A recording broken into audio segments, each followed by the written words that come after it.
Oi, tudo bem com vocês? Então, vamos começar com mais uma história de hoje. Essa é a primeira parte dessa história, porque essa história é um pouco longa, é uma das mais longas, eu acredito, que eu tenho.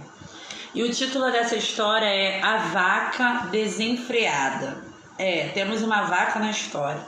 E eu gosto, essa história me emociona toda vez que eu leio, que eu revejo, que eu menciono ela. E mexeu muito comigo. Então vamos lá para essa história, ok? Essa história eu ri, chorei, foi muito especial para mim.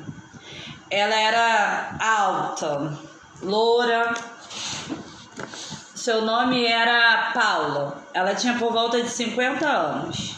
Ela veio até mim com um quadro de depressão e ansiedade e já estava sendo tratada com psiquiatra e psicólogo e medicada, enfim. Começamos a trabalhar com calma. Ela falava muito, às vezes era difícil levar ela para técnica. Ela não parava de falar.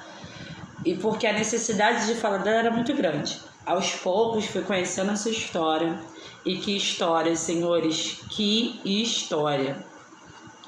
Ela foi uma das pessoas que me inspirou a escrever esse livro, na verdade, também. Porque realmente é uma história que mexeu muito comigo. Um quadro de abandono paterno e com muitos irmãos. Ela era caçula e relata que a sua mãe era muito severa e ausente, porque tinha que sair para trabalhar, porque não tinha mais o marido para cuidar das crianças. E a mãe dela tinha muito medo dos filhos não darem para coisas erradas. Então mantinha os filhos o tempo todo ocupados com serviço braçal, tipo roçar quintal, capinar, cuidar da roça. E olha que eles nem moravam na roça, mas ela fez uma roça na casa dela. Um certo dia a mãe dela, não satisfeita, arrumou uma vaca e um porco. A vaca e um porco para os filhos cuidarem. E a Paula em questão tinha que cuidar da vaca. Você imagina um adolescente na flor da idade, começando a paquerar e ser paquerado, andando pela rua, carregando uma vaca. Ela conta essa história aos prantos. Eu também fiquei muito emocionada. Você imagina a cena, a menina, adolescente, doida para viver, cuidando de uma vaca. Vocês sabem, né? Vaca fede. Ela chorava muito quando me disse isso. Que não satisfeita, a vaca saiu correndo em disparada no meio da rua. A vaca corre, Paula vai atrás dela como uma louca. Que vaca infeliz, dizia ela. Eu tava com muita vontade de rir já nessa hora, mas me controlei, porque eu tava chorando junto com o Paulo.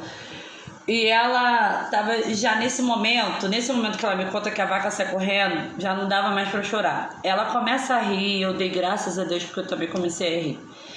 E a vaca sai correndo e ela fala: que vaca infeliz, que desgraça dessa vaca.